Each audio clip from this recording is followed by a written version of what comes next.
نہ جائے گا کیونکہ رسول پاک سے یہ دیکھا نہ جائے گا۔ دوزخ میں ہم تو کیا ہمارا سایہ نہ جائے گا کیونکہ رسول پاک سے یہ دیکھا نہ جائے گا۔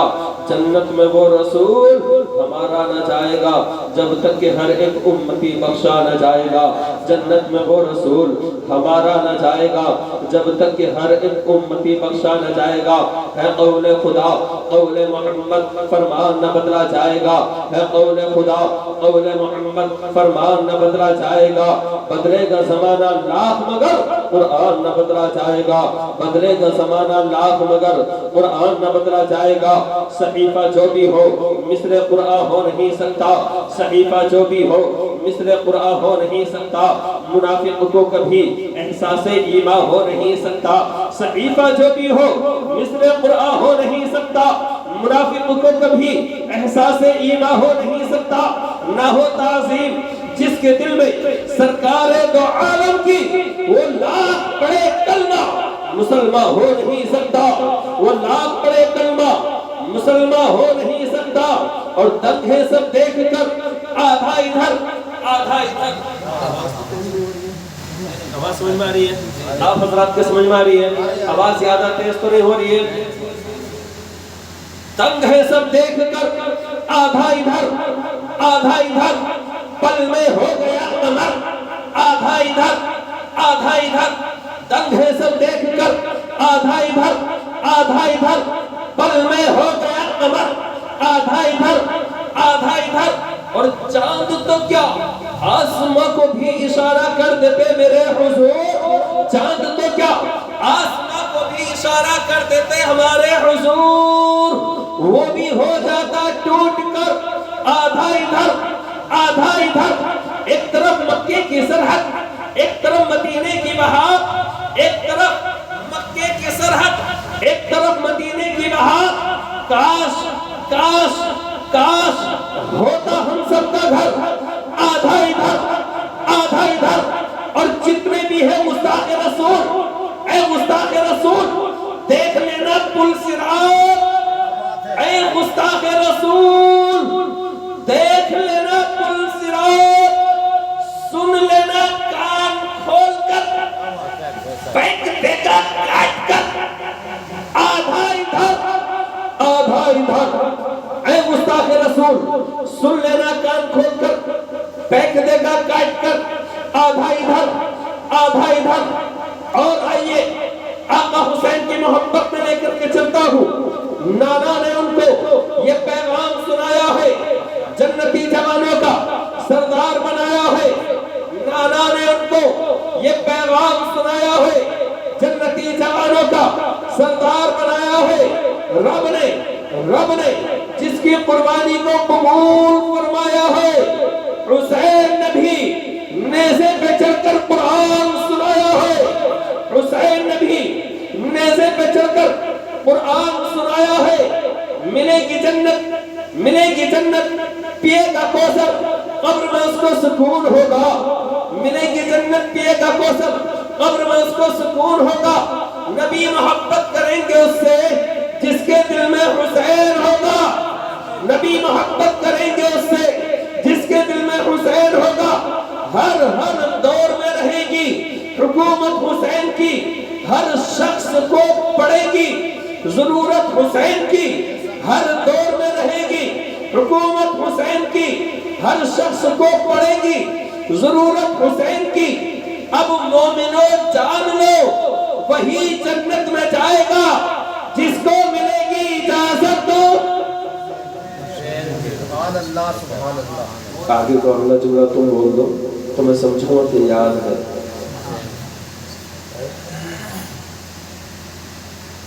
ہر دور میں رہے گی حکومت حسین کی، ہر شخص کو پڑے گی ضرورت حسین کی۔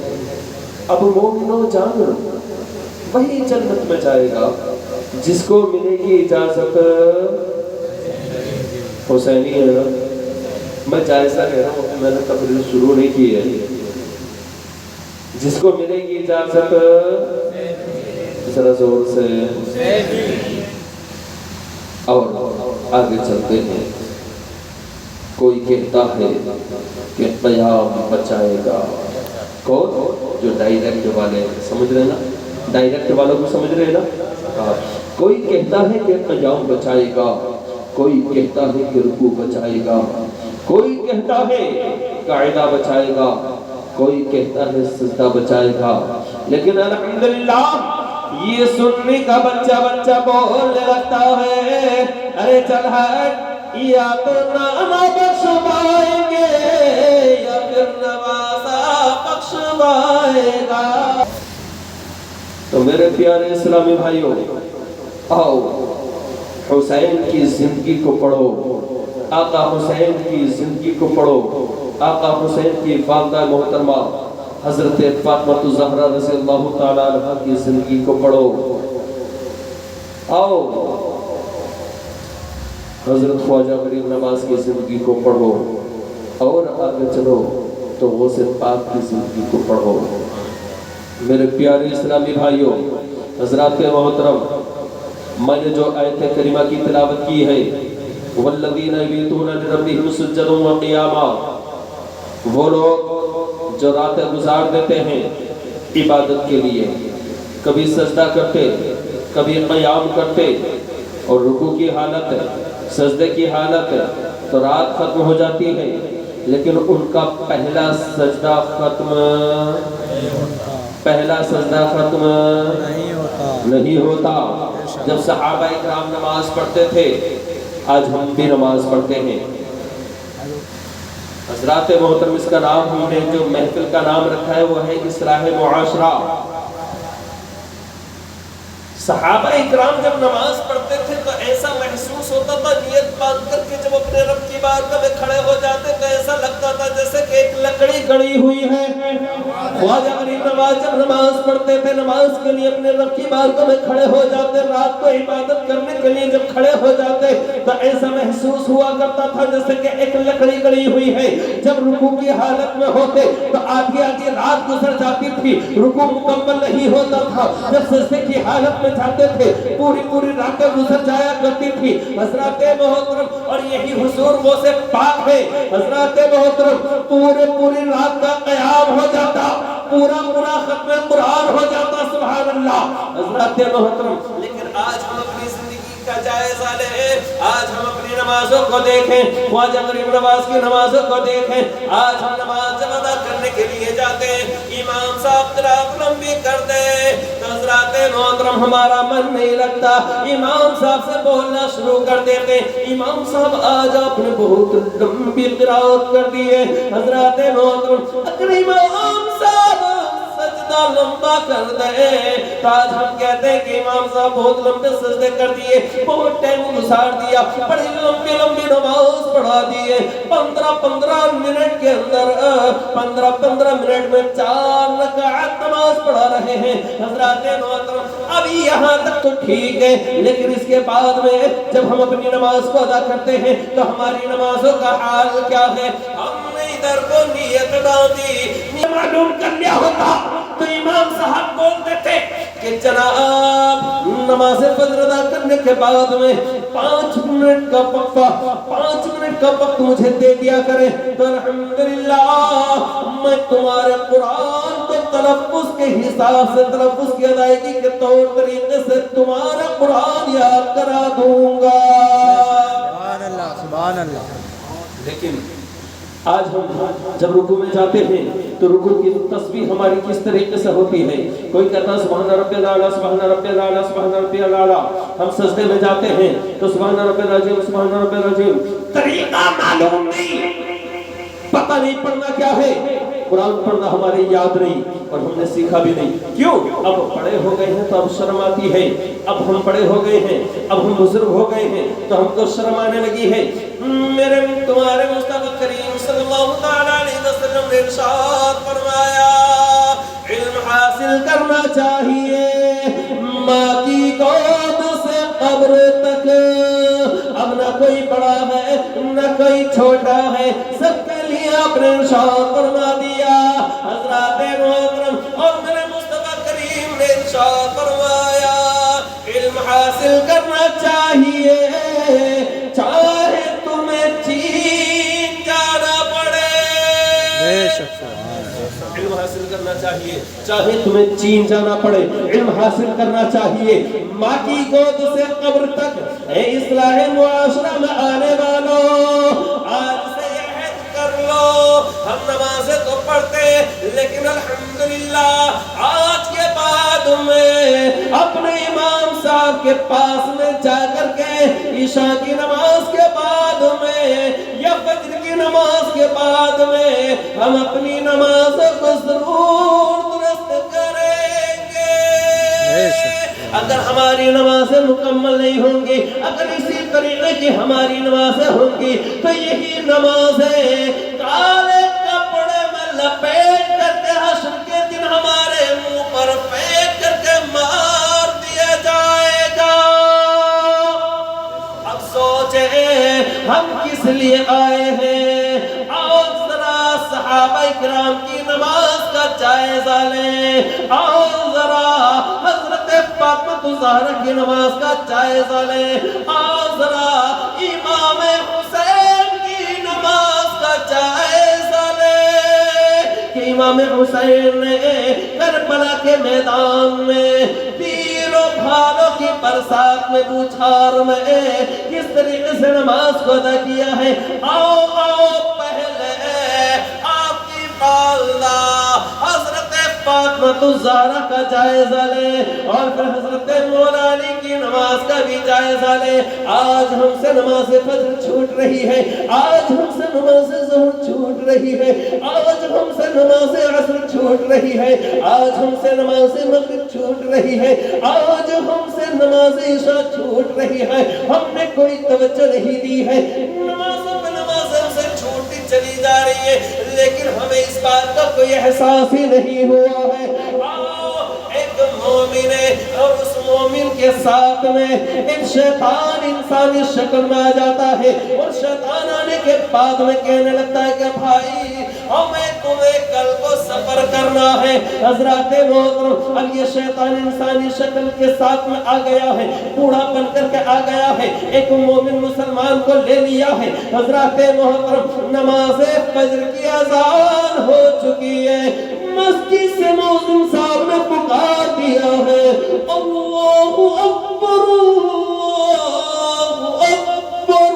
حضرات محترم اب ادھر سے اللہ کے حکم کی آواز تو ہمارے کانوں تک آ گئی، اب دونوں نے سفر کرنا شروع کر دیا، دونوں چلتے چلے جا رہے، نماز فجر ہو گئی۔ اس مومن مسلمان نے نماز فجر کو ادا نہیں کیا، نماز ظہر کی اذان ہو گئی، اس نے پھر بھی اس کو بھی ادا نہیں کیا، سفر کرتے چلے جا رہے، نماز عصر کے لیے اذان ہو گئی، اس نے نماز عصر کو بھی چھوڑ دیا، نماز مغرب کی ہوئی، نماز مغرب کو بھی چھوڑا، نماز عشاء کو بھی چھوڑا، اور جیسے ہی نماز عشاء کو چھوڑا تو نماز عشاء چھوڑنے کے بعد میں یہ شیطان کہنے لگا کہ آدم کی اولاد، او آدم کے بیٹے، میں نے اللہ کے حکم کی ایک مرتبہ نافرمانی کی تھی، بار بار نہیں کی تھی،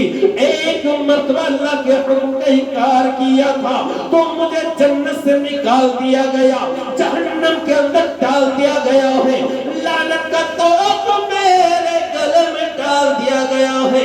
او آدم کے بیٹے، آج اللہ کا حکم ایک مرتبہ نہیں، دو مرتبہ نہیں، تین مرتبہ نہیں، بلکہ 5 مرتبہ ہوا ہے، اور تو نے 5 مرتبہ اللہ کے حکم کی نافرمانی کر دی ہے۔ کہیں ایسا نہ ہو اللہ کا قہر نازل ہو جائے اور تیرے ساتھ میں بھی پس جاؤں، تیرے ساتھ میں بھی اللہ کے قہر سے جل کر کے راکھ ہو جاؤں۔ کبھی فجر ہوتی چلی جا رہی ہے، کبھی ہم نے سوچا آؤ آؤ علی کی بارگاہ میں آؤ، زیادہ لمبا ٹائم نہیں ہے میرے پیارے اسلامی بھائیوں، ہو سکتا ہے جتنا وقت مجھے دیا گیا تھا وہ پورا ہو گیا ہو۔ حضرت فاطمہ الزہرا کے شوہر علی ہے، امام حسین کے بابا جان علی ہے۔ یہ کون علی ہے؟ حضرت امام حسن کے بابا علی ہے۔ یہ کون علی ہے؟ یہ داماد رسول، سبحان اللہ، یہ اللہ کے نبی کے داماد ہیں۔ میرے پیارے اسلامی بھائیوں، نماز عصر کا وقت ہو گیا، نماز عصر چھوٹتی چلی جا رہی ہے۔ کس وجہ سے؟ میرے مصطفیٰ کریم نے علی کی گود میں سر رکھ کر کے آرام فرما رہے ہیں۔ آپ نے تو ادا فرما لی تھی، حضرت مولا علی نے نماز عصر کو ادا نہیں کیا تھا۔ میرے پیارے اسلامی بھائیوں، نماز عصر چھوٹتی چلی جا رہی ہے، سورج غروب ہوتا چلا جا رہا، سورج غروب ہوتا چلا جا رہا۔ اب علی سوچنے لگے، اگر اللہ کے نبی کو اٹھاتا ہوں، نماز ادا کر لیتا ہوں، تو اللہ کے نبی کے آرام میں خلل پڑ جائے گا، اور اگر نہیں اٹھاتا ہوں، نہیں جگاتا ہوں، تو اللہ تبارک و تعالیٰ کا فرض جاتا رہے گا۔ کروں تو کروں کیا؟ اسی کشمکش میں ہے۔ کون ہے؟ علی ہے، علی حضرات محترم۔ اسی کشمکش میں سورج غروب ہو گیا۔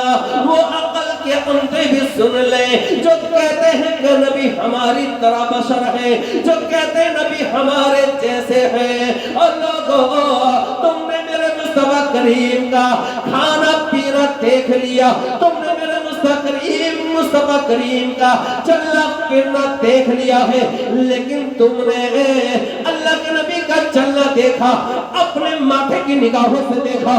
تم نے مصطفیٰ کریم کا کھانا دیکھا، تم نے اپنے ماتھے کی نگاہوں سے دیکھا۔ تم نے مصطفیٰ کریم کا سونا دیکھا، اپنے ماتھے کی نگاہوں سے دیکھا۔ لیکن حضرات محترم، جس نے میرے مصطفیٰ کریم کا سونا دیکھا، اس کی کو ابو بکر صدیق کہتے ہیں۔ جس نے میرے مصطفیٰ کریم کا چلنا دیکھا، وہ ماتھے کی نگاہوں سے نہیں، یہ ایمان کی آنکھوں سے دیکھا، دل کی گہرائیوں کے ساتھ میں دیکھا۔ جس نے میرے مصطفیٰ کریم کے سونے کو دیکھا، اس کو عمر فاروق اعظم کہتے ہیں، لیکن ماتھے کی نگاہوں سے نہیں، دل کے نور سے دیکھا۔